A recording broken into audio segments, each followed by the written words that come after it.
مولاسس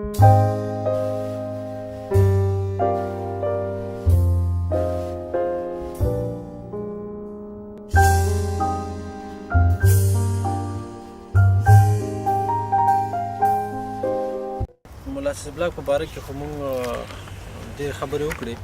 اوس موږ غواړو چې 10 کیلو بلاک جوړ کړو. نو د 10 کیلو بلاک دپاره چې ضروري کوم مواد هغه موږ ټول اماده کړي دي. 10 کیلو دپاره موږ ویلې چې 4 کیلو مولاسس، 1 کیلو یوریا ده، او دا 2.5 کیلو د غنمو سبوس دي، دا 1.5 کیلو منرالز دي، دا 1.5 کیلو مالګه ده، او 1 کیلو سیمنټ دي، او 1 کیلو کنجاړه ده. نو اوس دا غواړو چې دا په ترتیب سره دا یو ځای کو میکس وکړو او دنه مولاسس بلاک ترتیب دپاره موږ ولې ویل چې یوریا څنګه کوو په مولاسس کې حلوو. نو دا اوس یوریا چې ده په مولاسس کې ورچوو.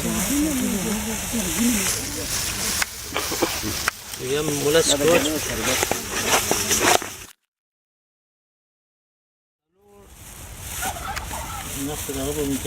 2 ګیلاس اوبه راوړم.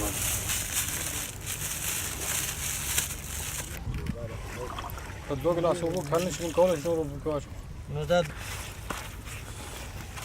دا باید حل شي په 2 ګیلاس اوبو کې نه ايش بقى يمكن يوريها حل شوي.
کوم وخت چې دا بلاک جوړ کړو نو 15 ورځې به دې ته منتظر اوسو چې دا بلاک وچ شي، او د وچوالي نه وروسته به حیواناتو ته استعمال کړو.